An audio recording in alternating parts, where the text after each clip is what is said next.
Welcome to this explainer. Look, we are skipping the slow introductions today and jumping straight into the explosive, history-altering rise of King William III.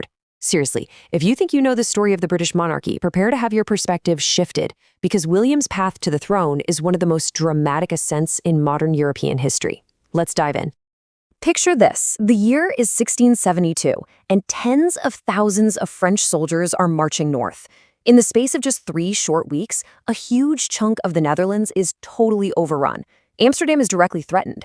The situation is so apocalyptic that the Dutch take the absolutely desperate measure of intentionally flooding their own territory. I mean, they literally broke the dams on their rivers and coastal regions just to halt the French advance. And in this moment of pure panic, on July 4th, they turned to a young nobleman named William of Orange, elevating him to power to save them. Shortly after, the previous leaders, the De Witt brothers, are brutally killed in the streets. So, this brings up a massive historical mystery we're going to unpack today. How exactly did this young man end up rescuing a republic from total annihilation? And wait, how did that same guy later cross the channel to take the British throne alongside Mary Stuart? It's a crazy story of warfare, unimaginable wealth, and deep, deep personal tragedy. Section 1. The Rise of the Dutch Republic. Wealth, War, and the House of Orange. Okay, to understand that incredible trajectory, we have to hit rewind for a second and look at the stage he was stepping onto. Following an exhausting 80-year war of independence against the mighty Spanish Habsburgs that picked off back in the 1560s, the Dutch Republic emerged as an absolute powerhouse. By the end of the 16th century, they had transformed into this fiercely independent state, entirely buoyed by an enormous merchant fleet. Amsterdam wasn't just a city, it was the undisputed trading hub of the entire North Sea. Now, a super important term we need to get straight right now is stadtholder. Even though the Dutch were proudly Republican, they basically had a quasi-royal family, the House of Orange.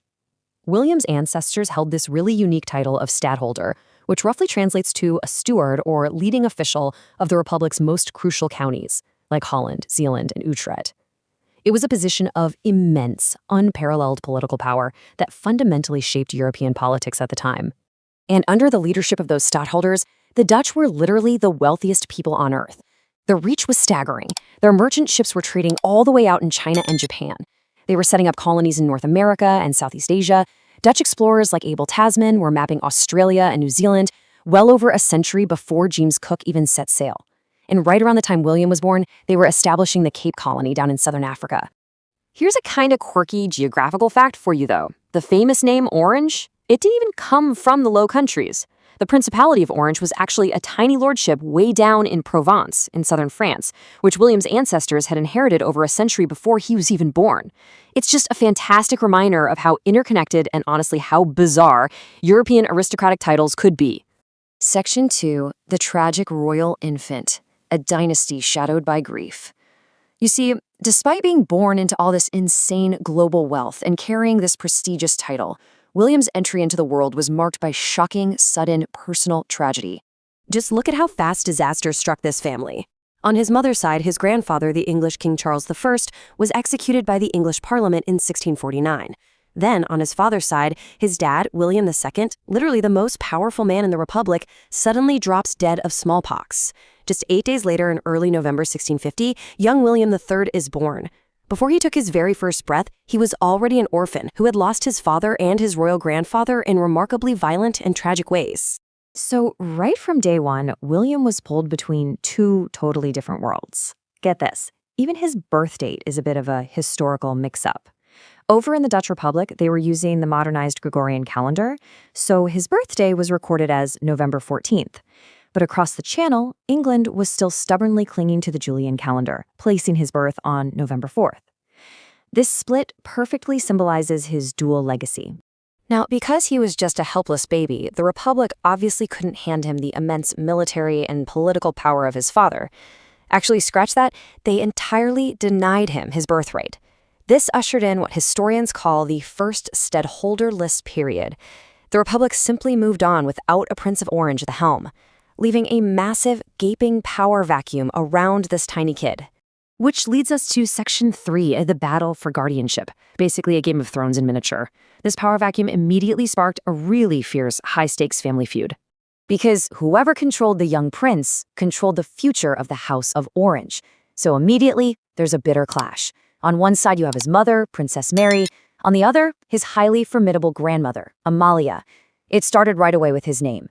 Mary desperately wanted to name him Charles, to honor her executed father. But Amalia insisted on William, to honor his deceased Dutch father. Amalia won that battle. And honestly, she largely won the war, becoming his primary guardian, while Mary spent much of her time living away in Paris and Bruges. This family infighting got so bad, so politically toxic, that the literal Supreme Court of Holland and Zeeland had to step in and settle it. They officially divided his guardianship 3 ways, between his mother, his grandmother, and his uncle, a major German lord known as the Elector of Brandenburg. It was basically governance by committee for a toddler.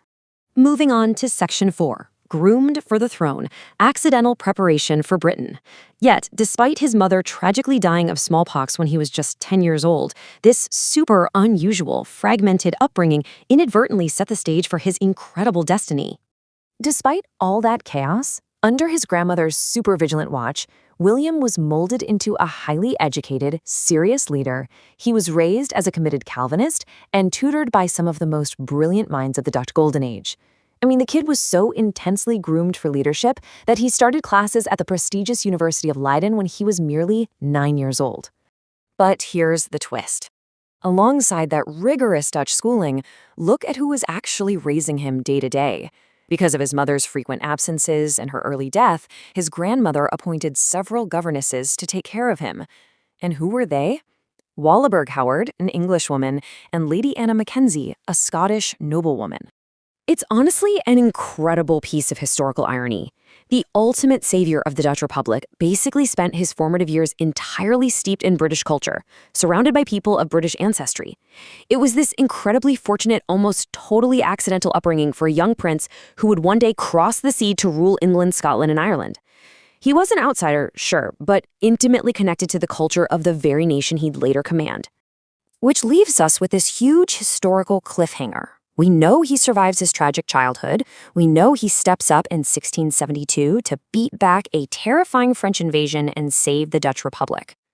But how exactly will this British-groomed prince leverage his newfound power and his crucial marriage to Mary Stuart to ultimately claim the British crown and change the balance of global power forever?